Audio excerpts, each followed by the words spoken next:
Hello and welcome to week 4 of Simple Cooking with Heart. This week is all about how to prepare chicken. Normally for this week's lesson, we would go over our crispy unfried chicken recipe. Unfortunately, we're not able to get chicken breast right now, so we can't make that recipe. What we do have access to though are whole chickens. So we'll be learning how to make a quick, easy roast whole chicken. We'll also be learning about important safety measures when you are preparing chicken. When preparing chicken, it's very important to limit the possibility of cross-contamination. One of the ways that we do that is by limiting the amount of surfaces that come into contact with chicken. We're going to do that first by making sure that we have a cutting board that is specifically meant for our produce and another cutting board that is specifically meant for our chicken. All of the tools that we use for our chicken will only be used for our chicken until they're fully sanitized.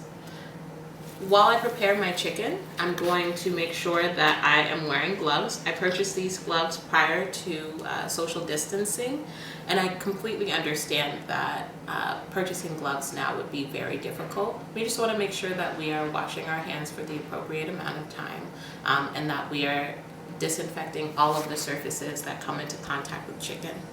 So I have...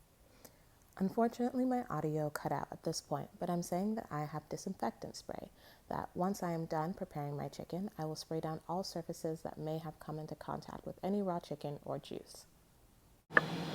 I'm going to get started by preparing the produce that's going to go in and around my chicken first, setting that aside, and then I will prepare my chicken on my secondary cutting board. Today for our roast chicken, we're going to be using 2 tablespoons of olive oil, a tablespoon of dried sage, a teaspoon and a half of salt, 1 whole lemon, a tablespoon of dried oregano, a tablespoon of dried rosemary, and 3 cloves of garlic. If you'll notice, I'm using all dried herbs today. It's a lot easier to keep herbs when they're dried for long periods of time, thus eliminating my need to go to the grocery store as often, and when I do go to the grocery store, I'm spending less time in the grocery store. The only produce that I need to handle today is my whole lemon and my garlic. For my whole lemon, I'm simply going to be cutting it into fourths, so that way I can stuff them in the cavity of our chicken. I'll deal with that in a second. So I'm going to be cutting the lemon from the top to the bottom, placing it on the flat side, and then cutting it again. Then I'll be placing it in a separate container for later. Next, I'm going to take my garlic cloves, and I'm just going to give them a good smash and peel them. I'm not going to worry about them being uneven or chopping them up, because they are also going to go in the cavity of our chicken. So there's 1, 2,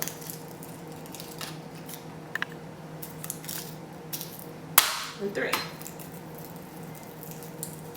And I want them to be a little bit smashed rather than keeping them whole, so that we have them still semi-solid, but they're able to flavor the chicken a little bit more thoroughly than if we cut them whole. Next, we're going to move on to prepping our chicken. The oven. So here I have a small young chicken. I'm going to place it on my cutting board. And the first thing I'm going to do is I'm going to cut off any extra fat that I see on the bird. So I'm using my kitchen shears here. These will get sanitized directly after using them. I'm going to just cut off all of these parts. If you don't have kitchen shears, you can absolutely use your small paring knife. So cut that off.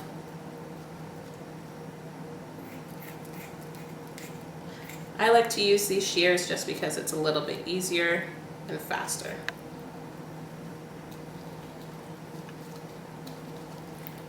Give it a good look. You also want to make sure that you didn't accidentally leave any giblets or organs inside of the actual cavity, this section here of the bird. So it's perfectly clear.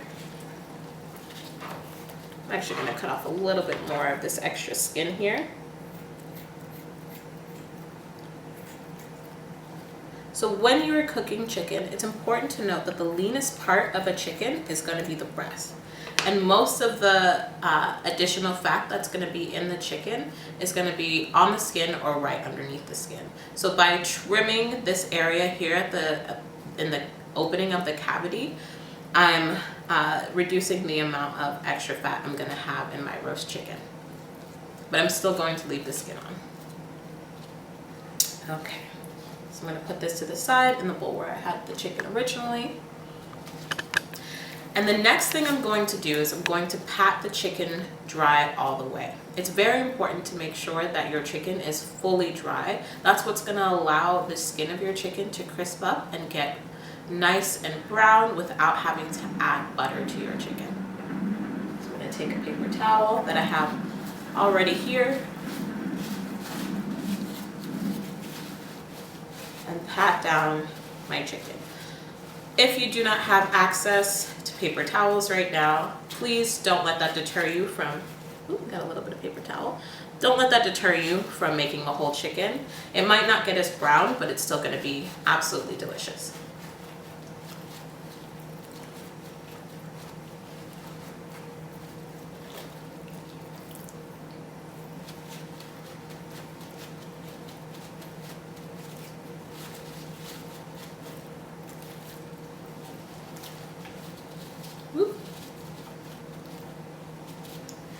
I'm going to use one more, making sure that that goes directly into the trash, or two more.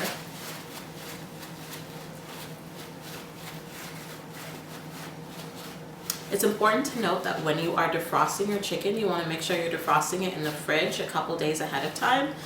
When you defrost chicken on the counter, it leads more possibilities for cross-contamination. So we want to just make sure that we have defrosted it inside of the refrigerator, in some sort of bowl or container.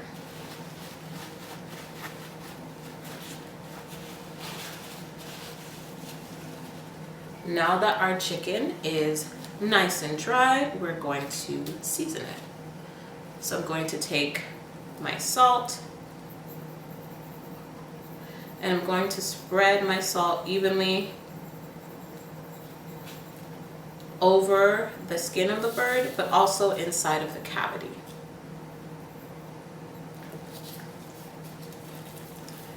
And on the back. Ooh, a little bit of something there.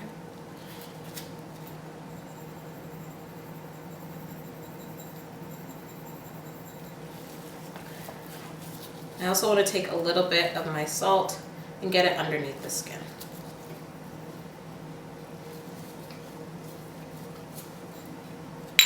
Take my fingers and make sure it penetrates all the way underneath the skin. Next, I'm going to lay my chicken out. I'm going to grab my knife and I'm going to make a slice in the skin of the chicken next to the drumstick. Ooh, if my knife will cut. There we go. Now I'm making that slice so that way this seasoning will also be able to penetrate. Normally, if you don't do this little slice in the chicken, you have this whole section of chicken right here that doesn't receive any of your herbs, your spices, your lemon, your salt, any of that. So by doing this little slice here, we're able to further season our chicken. So I'm going to do the same on the other side, if my knife will cooperate with me. There we go. And then I'll finish salting.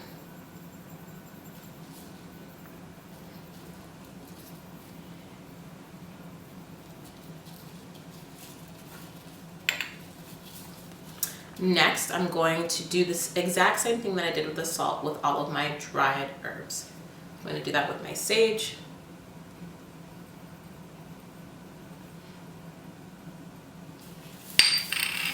Making sure sure to rub it in.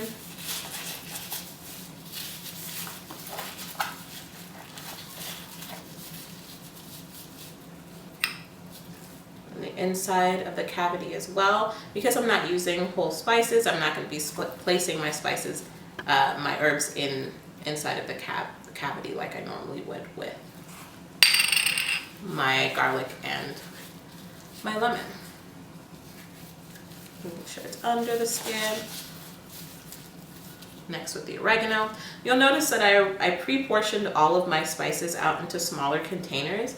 That way I don't have to stop and go wash my hands before touching each thing. And I can just continue rubbing the herbs into the chicken, and then I'll sanitize everything later.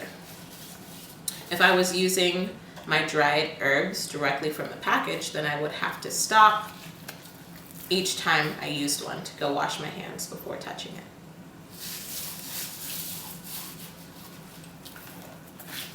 All right, into the cavity you go.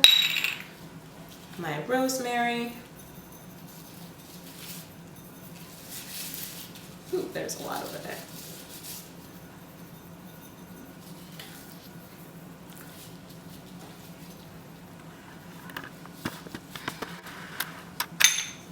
All right, lastly, I am going to use some black pepper. I'm going to sprinkle that on at the end because it is in its own container. So next I'm going to put my garlic cloves.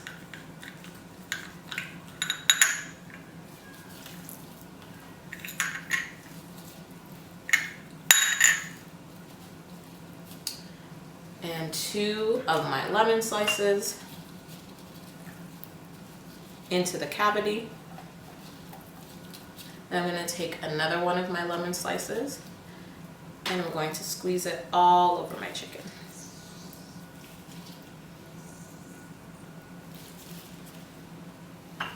Use both of them, just so I don't have to use that lemon again later. Or I can't, because now it's covered in chicken. All right. Make sure that's fully rubbed in as well.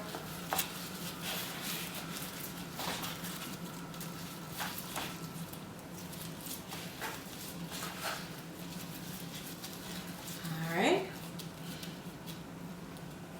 Next, I'm going to use my olive oil. I'm going to rub that all over the skin. The olive oil is what's going to help dissolve the fat that's in the skin and help it crisp up while it's in the oven. Speaking of ovens, our oven is currently preheated to 450 degrees. It's a little bit hotter than what people are used to baking on. And that's so that we get that good crisping action as well. So everything comes down to crisping. I'm actually going to cut this a little bit here at the top off as well.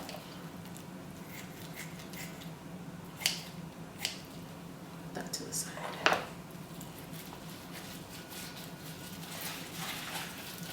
Alright, that's looking good. I didn't end up using as much olive oil as I thought I would, or salt. Alright, lastly, I'm going to remove my gloves without touching any chicken parts. Throw them away and give my chicken a good amount of black pepper.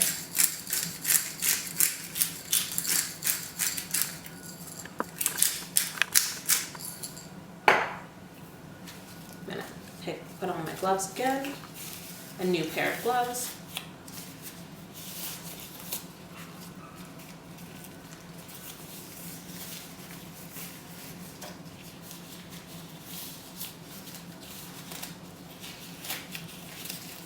And place my chicken in my oven-proof container. I'm using my cast iron skillet. I think I'll use the last of this sage here for this top. One last little drizzle. All right, and this is gonna go into my preheated oven. So our chicken has been baking for approximately an hour to an hour and 15 minutes. When you are baking your chicken, you want to bake it for about 20 minutes a pound or until it's cooked all the way through. The easiest way to tell that your chicken is cooked all the way through, and the most accurate way, is to get a meat thermometer. If you are using a meat thermometer, then you know a chicken is all the way done when it hits 165 degrees internally. If you don't have a meat thermometer, another way that you can tell is if the meat is no longer pink and the juices that run from it are also no longer pink. If you'll notice, the skin of the chicken has gotten really crispy and really brown, and we didn't use any butter at all. A lot of people tend to be discouraged from making whole chickens because they feel that they can be intimidating. With just a few simple ingredients in about an hour and a half, you can have a full chicken dinner. Whether your favorite part is the leg or the breast or the wings. Thank you so much for watching our videos, and I can't wait to see you next week.